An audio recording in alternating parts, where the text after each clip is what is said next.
must exist to be able to change the motion of something. So in order for me to start something moving that's at rest, I'm going to need to apply a force to that object. In order for me to make something move faster, if it's already moving, I'm going to need to apply a force to that object. If I want to make something slow down that is already moving, I'm going to need to apply a force to slow that object down. And if I want to get something to change its direction, then I'm also going to need to apply a force to it to make it change its direction. Generally speaking, the more mass an object has, the greater its tendency to resist inertia. For example, if I wanted to push a shopping cart around the shop, I would find that not very difficult to do because the shopping cart doesn't have as much mass, say, as if I was trying to push a car. Say my car got stuck and I wanted to push a car to try and get it out of the road or something. Then the car has a lot more mass than the shopping cart, so it's going to resist inertia more so than the shopping cart because it has more mass. So that's just something we already know. So forces affect how objects move. Okay, so these are the ways that we can, make objects move. So they can start moving, move faster, move slower, stop moving, change direction, or change shape. Okay, let me just hide that little thing there. That's it. Okay, so forces that we know about. We've started talking about forces and using the idea of forces. So we've got some contact forces. So anything where there is direct touching involved. So two objects in contact with each other will cause friction between each other. That's a frictional force. A tension force. For example, if I was stretching an elastic band, a normal force would be the force of maybe the table supporting a book that's on it. Air resistance is the air molecules coming into contact with that object. An applied force would be me pushing an object. So I would be applying that force directly to that object. And a spring force would be the stretching of a spring if I was applying a force to the spring and pulling that spring. There are field forces or non-contact forces. Gravitational force, two objects don't need to be touching for that force to exist. Electrical force is a force due to the attraction or repulsion of electrostatic charges. So opposite charges attract, so positive and negative charges attract, and like charges repel, so two positive charges will repel each other. And that's the same for magnetic force. So two south pole forces will repel each other, but a south and a north pole will attract each other. So those are the examples of common forces. And we've been using free body diagrams to show all of the forces that act upon an object. So I have put this slide into your Google Classroom for you. So if there's anything you missed from the slide, I've already put this presentation in the classroom for you so you can see. So the size of the arrow reflects the magnitude of the force. So remembering that when we're drawing the arrows on these free body diagrams, just to go over a few ideas that we always remember. So the arrow always points away from the box that we've drawn. And the size of the arrow represents the size of the force. And the direction of the arrow represents the direction the force is acting. And a free body diagram shows all of the forces that exist for that object in that particular given situation.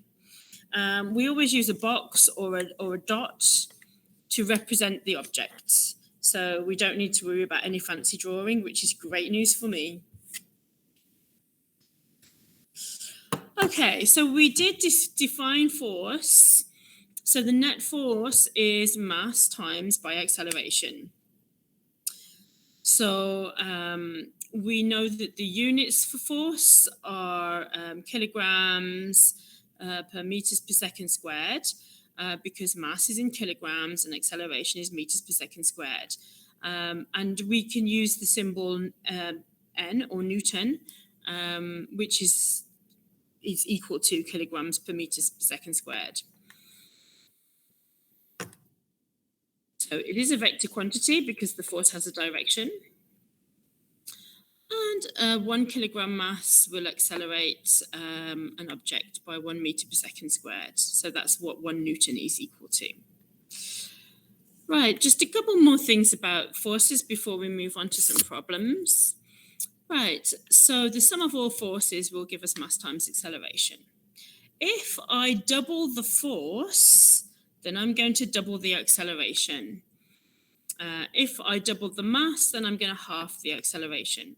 And just to kind of, I'm just going to go back for a moment to free body diagrams.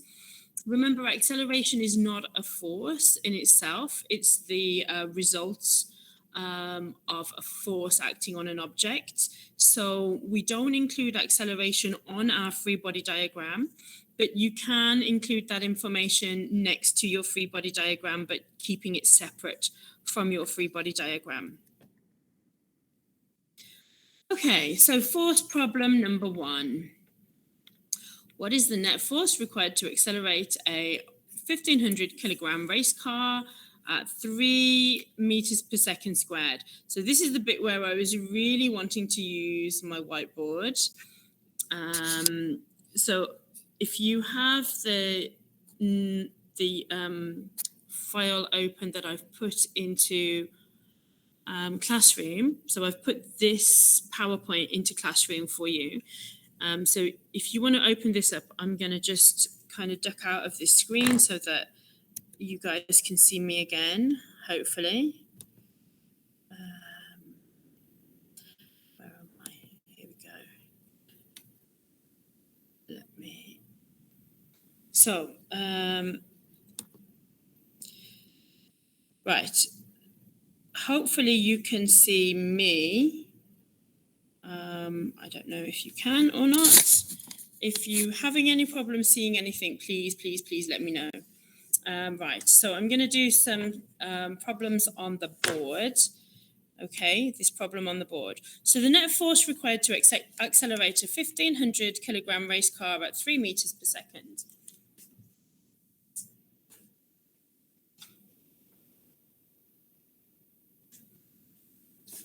Right, if you're having difficulty seeing this, just give me a shout. Okay, I might have to do this on paper perhaps, but we'll just see how it works. So for my free body diagram, so I'm going to draw my object there for this problem.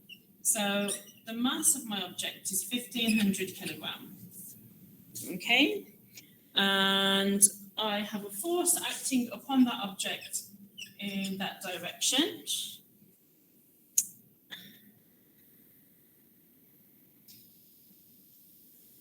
Okay, so that's going to be my net force.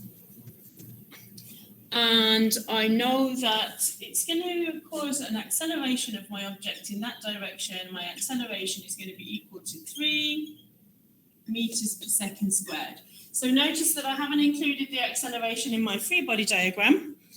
Okay, can you see that? Let me just see. I don't know if you can see that at all. Is that visible at all, or is that just terrible with the lights? Is that better? Is the light shining on it? Okay. I'm just going to ask you guys. Okay. I think you have to continue. Isn't going to. Oh, okay. So it doesn't seem to be working so great. Okay.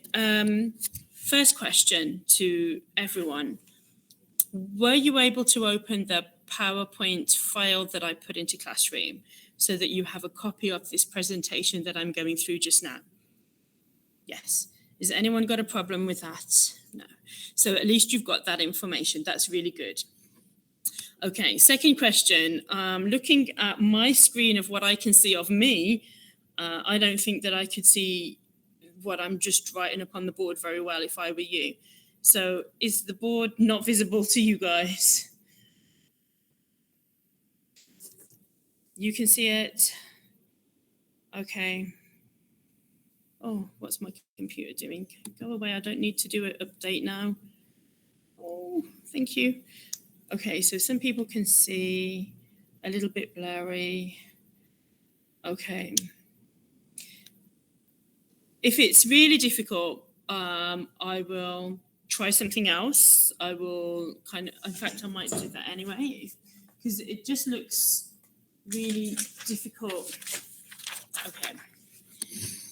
So let me just, the joys of online learning. Hey, so you've got problem 1 because it's on your computer. 1,500 kilogram. So we've got the force, net force in that way, and we know the acceleration is equal to 3 meters per second squared. Is that better? There we go. This is what we'll do then, if that's a bit better for you.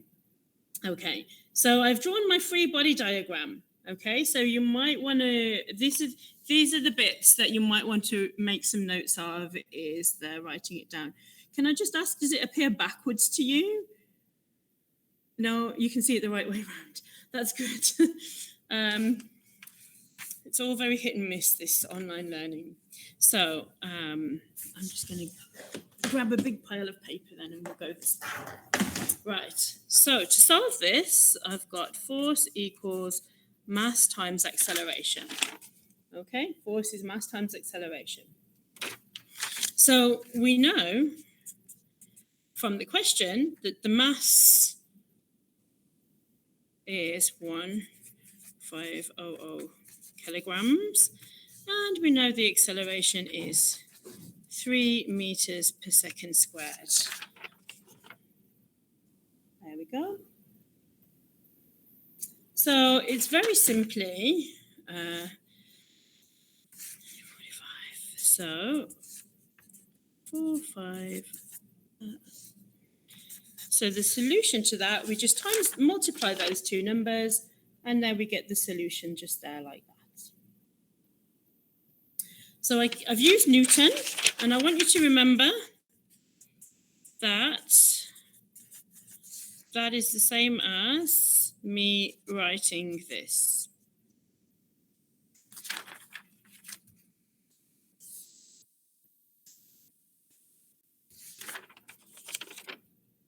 Okay, so those two units mean the same thing. Okay, because my Newton is my kilogram per meter per second squared. There we go. So that's how we solve that problem 1.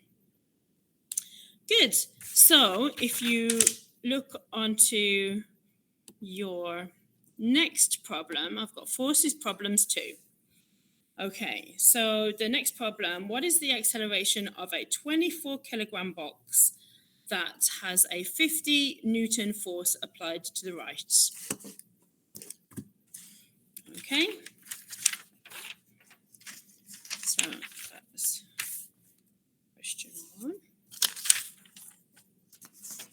So first thing I'm going to do, I've collected my information there. I know that I have got a mass of, where have I put mass of 52? Mass of 25 kilograms.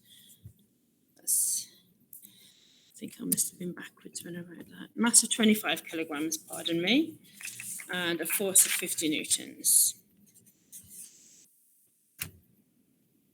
Mass of 24 kilograms, sorry. 50 Newton force. Right, so I'm going to draw my free body diagram.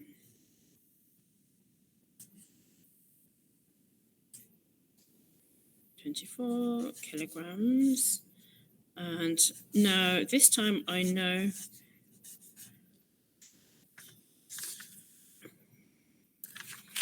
so this time I know my force.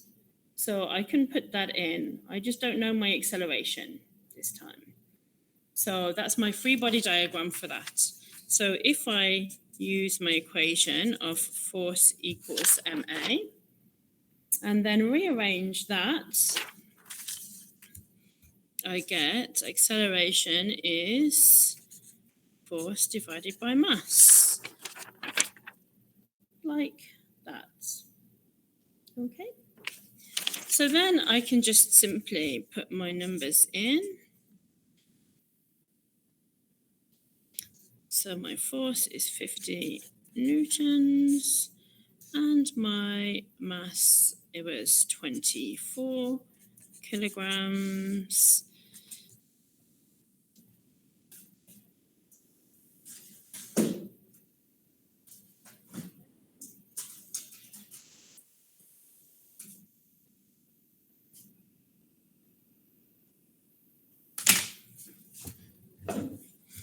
Okay, and that's going to give me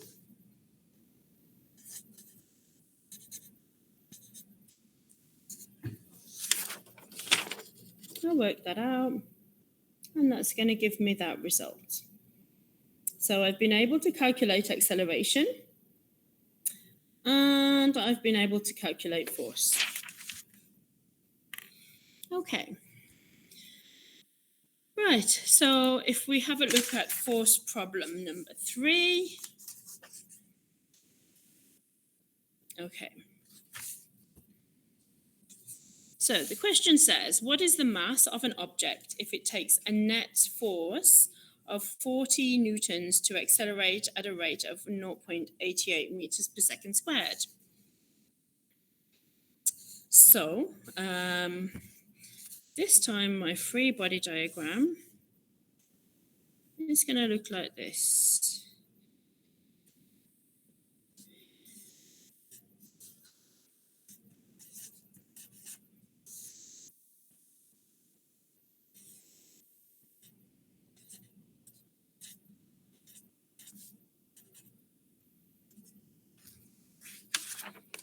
Okay, just get my... So this time my free body diagram is going to look like that.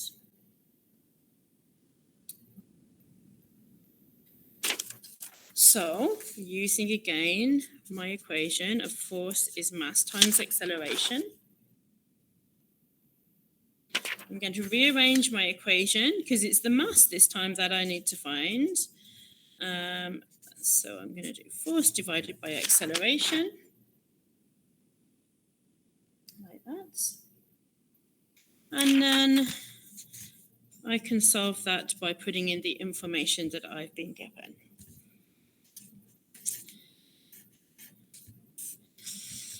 .88 meters per second squared. And then that's going to give me so putting my information into that equation. There you go. I think you should just about see that all.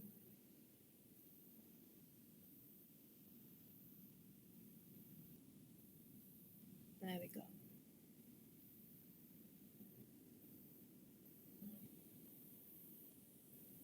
Ishmael, are you okay? Can you see the screen okay?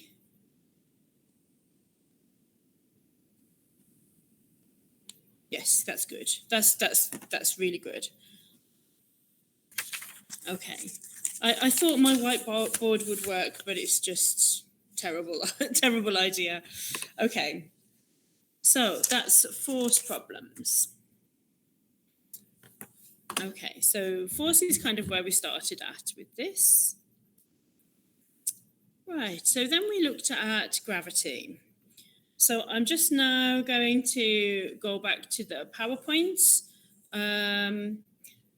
It's only a couple of slides, so if I open it up, I'm going to have to close it again. In fact, actually, I will go and open it up, share it with you guys again, so you can see it. And we can just go over some ideas about gravity. So gravity is a property of mass that causes two objects to interact together. Okay, so they cause an attraction between two objects. Any two masses, they will cause an attractive force on each other. So both objects are causing that attractive force to each other. Inertial mass and gravitational mass are fundamentally the same. If we increase the mass, then that force increases. And if we increase the distance, then the force decreases. So the further objects are away from each other, the less the force, the attractive force. The larger the objects are, the more the attractive force.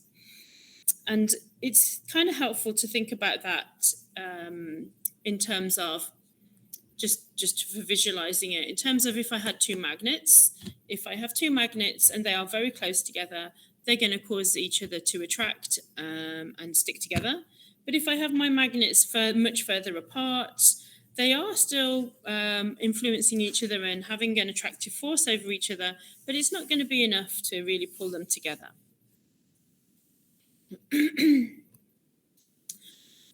So weight is the force of gravity acting on a mass. Okay, acceleration due to gravity, we give the letter G.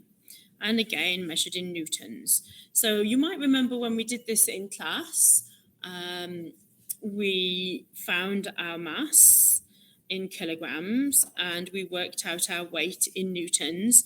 And we did that for different places on the Earth. So at the top of Mount Everest, at the bottom of the Mariana Trench, on the International Space Station, at the equator.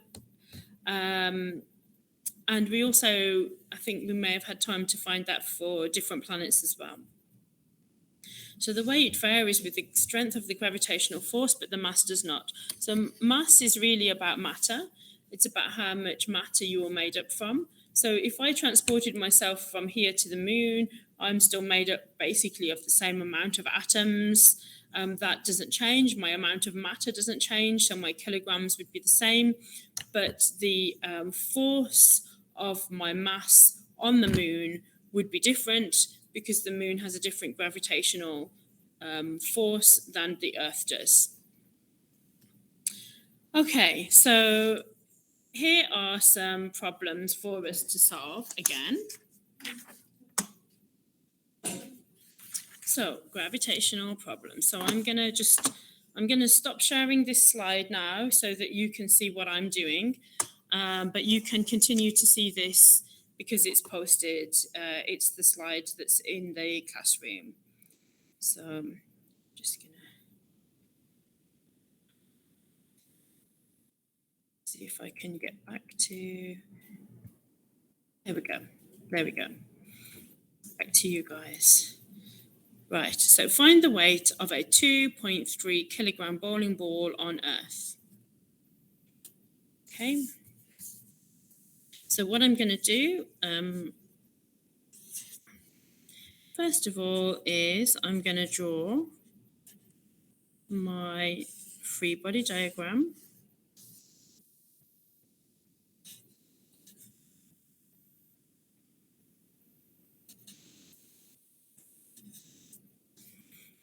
And just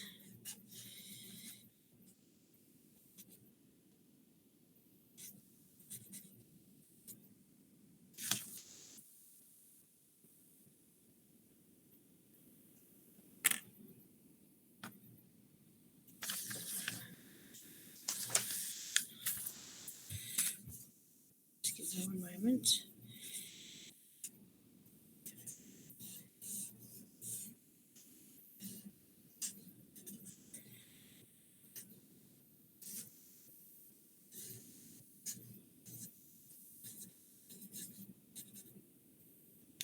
Right, here we go. Right, so here's my free body diagram for this question. Okay, hopefully you can see that.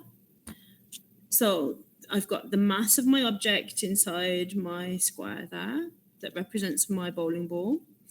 And I've got the force with W next to it that shows that that represents my weight. And you can see that I've got acceleration due to gravity. It's not part of my free body diagram, but I've included the information there so you can see it. In fact, I've given that the symbol A but actually it is acceleration due to gravity, so I'm going to give that the symbol G. It kind of means the same thing. But it's always 9.8 meters per second squared on Earth, because that's the average acceleration due to gravity because of the Earth's mass. Right, so in order to solve this,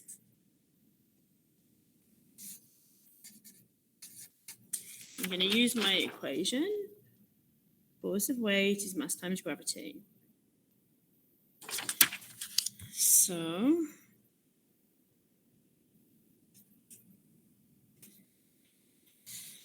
I've got 2.3 kilograms multiplied by 0.8 meters per second squared.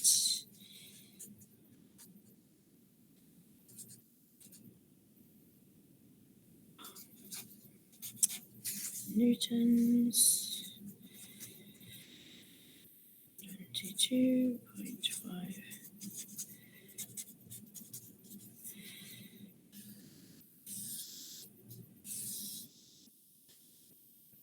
Let me just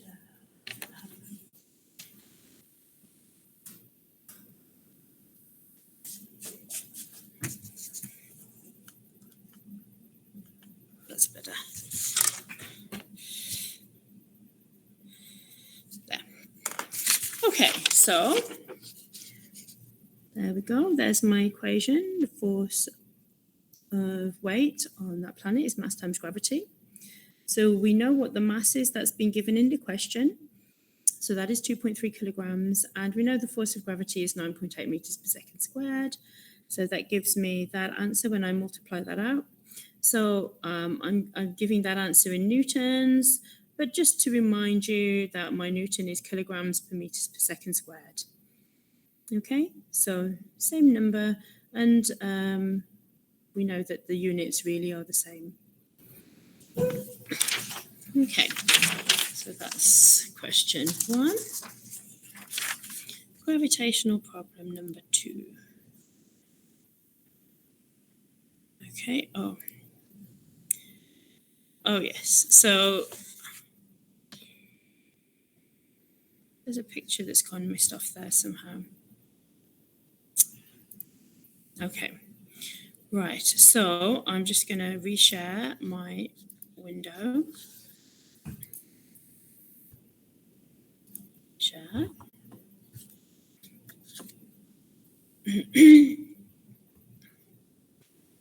And so, right, so that's all well and good for something acting on gravity, but I did say to you that there was force of gravitational force as well, acting on two objects, any two objects. So if I have two pens in my hand, they're going to exert some gravitational force on each other and attract each other because they both have mass. So Newton worked out that there is a constant, a gravitational constant. I've included it there. And it's an empirical value, so it doesn't change. And we can use this formula here to be able to solve this problem. So now if I go to gravitational problem 2, okay, there are two cars parked 3 meters apart. One car is 800 kilograms and the other car is 1500 kilograms. What is the gravitational attraction between the two cars? Okay, so I'm going to draw a free body diagram to start with to show you how I would solve this. So if I stop sharing that, hopefully you can see me again. Right.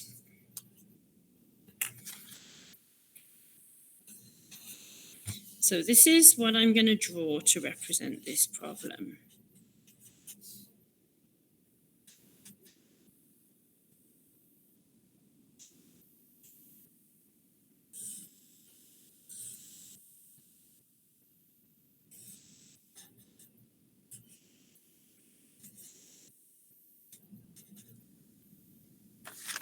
So that's my free body diagram to represent that problem. So you can see I've got both cars, two objects there, 800 kilograms for one car and 1500 kilograms for the other, and they are parked 3 meters apart. So I've got my distance there. So this is how I'm going to solve this one. So my force for this one is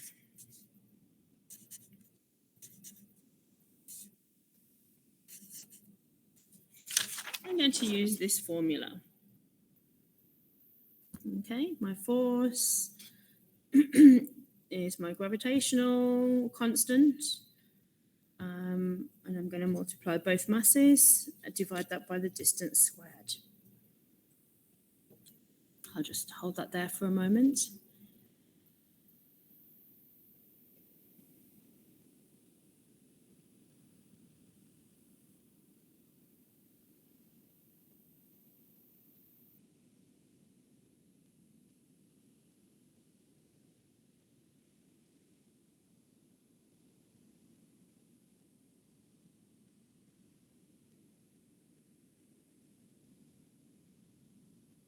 So now I'm going to put the numbers into that problem.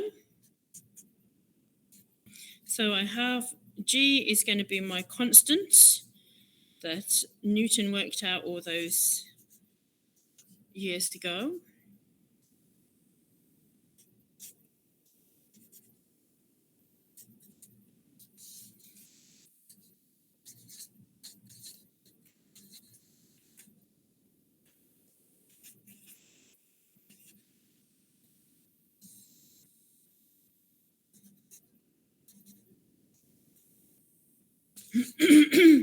So when I put it into this equation, okay, can you see that there?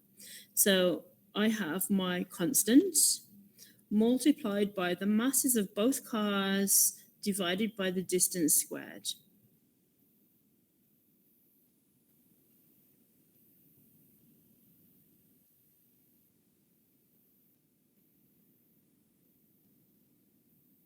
Yes, Zainab, D is squared.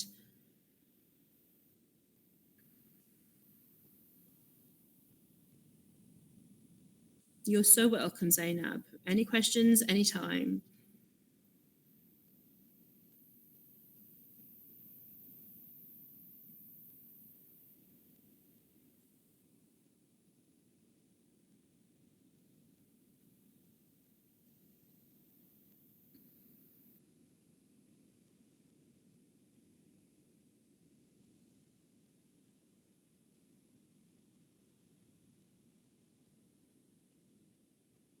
Oh, hold on a moment. Yeah. Sorry. Just missed out. A big thing I've missed out actually there. It is minus 11 in the exponent. Sorry, not positive 11. I just missed out that little minus sign. Makes a huge difference to the answer though. There you go.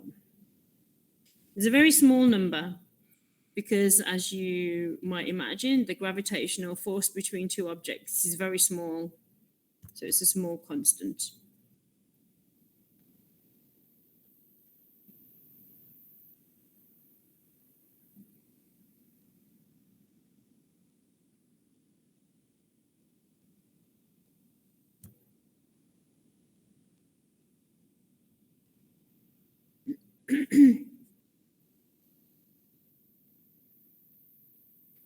So now I'm going to just work that through. So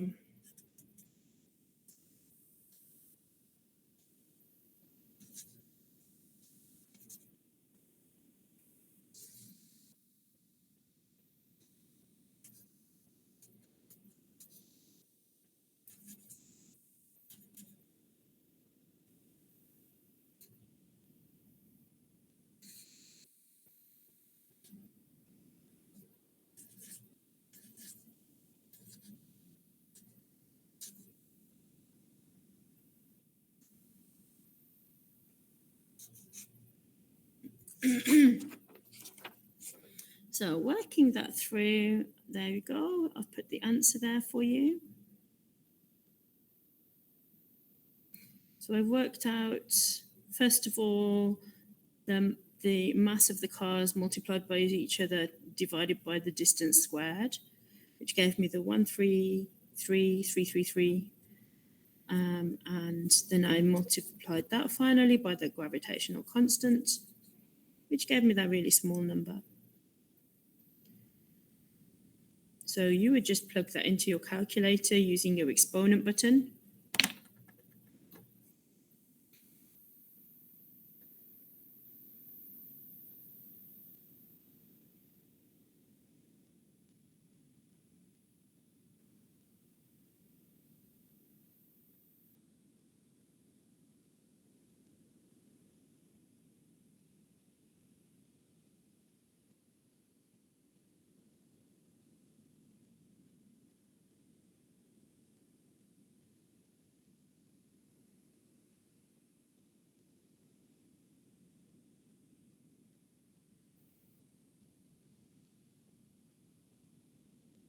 It's written on the slide.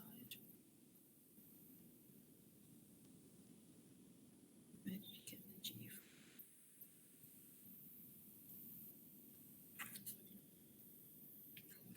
from? So the value of G, so if G is because of gravity, acceleration due to gravity from Earth, that would be your 9.8 meters per second squared.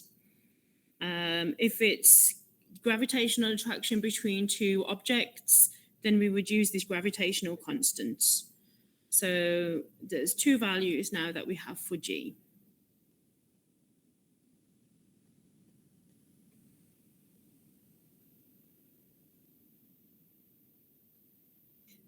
So if I was giving you problems to work out, say, in any kind of, I don't know, assessment situation or just even practice, I would give you the constant. You would not need to know the constant. So, and I always tell you gravitational acceleration due to gravity is 9.8 meters per second squared anyway.